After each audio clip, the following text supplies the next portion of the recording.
नमस्कार, स्वागत है आपका मेरे इस चैनल कथा और कहानियाँ में। कैसे हैं आप सब? आज की जो मैं कथा सुनाने जा रही हूँ वह भक्त श्रेष्ठ ध्रुव की कथा है। कथा बहुत ही प्यारी और छोटी सी है, इसे ध्यान से सुनिएगा और अगर अंत में कथा पसंद आए तो इसे फैमिली फ्रेंड्स के साथ शेयर, और अगर आप मेरे चैनल कथा कहानी पर नए हैं तो इसे सब्सक्राइब करना ना भूलिएगा। तो चलिए अब हम कथा को शुरू करते हैं। महाराज उत्तानपाद की 2 रानियाँ थीं। उनकी बड़ी रानी का नाम सुनीति और छोटी रानी का नाम सुरुचि था।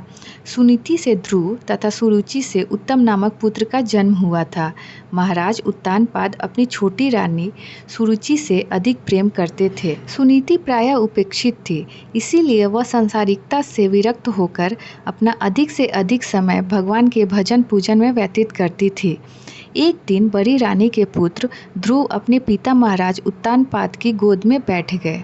सुरुचि ने ध्रुव को खींचकर वहां से उतार दिया और फटकारते हुए कहा, यह गोद और राजा का सिंहासन मेरे पुत्र उत्तम का है।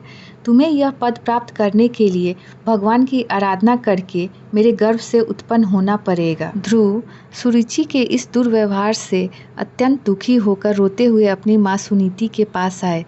अपनी सौत के व्यवहार के विषय में जानकर सुनीति के मन में भी अत्यधिक पीड़ा हुई। उन्होंने ध्रुव को समझाते हुए कहा, पुत्र, तुम्हारी भी माता ने क्रोध के आवेश में भी ठीक ही कहा है। भगवान ही तुम्हें पिता का सिंहासन अथवा उससे भी श्रेष्ठ पद देने में समर्थ है, अतः तुम्हें उनकी ही आराधना करनी चाहिए। माता के वचनों पर विश्वास करके 5 वर्ष का बालक ध्रुव वन की ओर चल पड़े। मार्ग में उन्हें नारद जी मिले। उन्होंने ध्रुव को अनेक प्रकार से समझाकर घर लौटाने का प्रयास किया, किंतु वे उसे लौटाने में असफल रहे। अंत में उन्होंने ध्रुव को ओम नमः भगवते वासुदेवाय मंत्र की दीक्षा देकर यमुना तट पर अवस्थित मधुवन में जाकर तप करने का निर्देश दिया।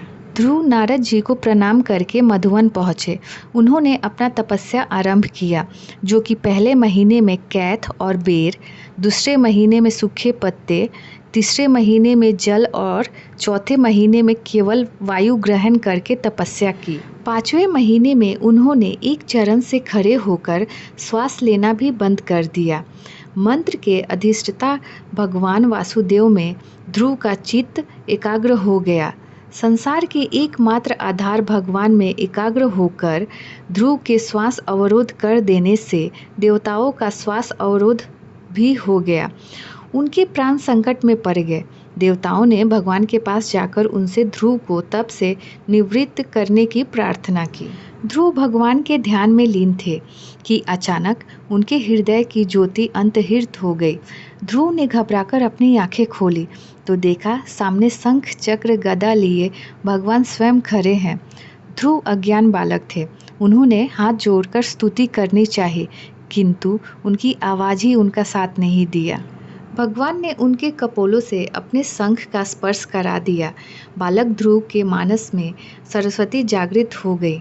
उन्होंने हाथ जोड़कर भगवान की भावभीनी स्तुति की। भगवान ने प्रसन्न होकर उन्हें अविचल पद का वरदान दिया। घर लौटने पर महाराज उत्तानपाद ने ध्रुव का अभूतपूर्व स्वागत किया और उनका राज्याभिषेक कर तप के लिए वन गमन किए।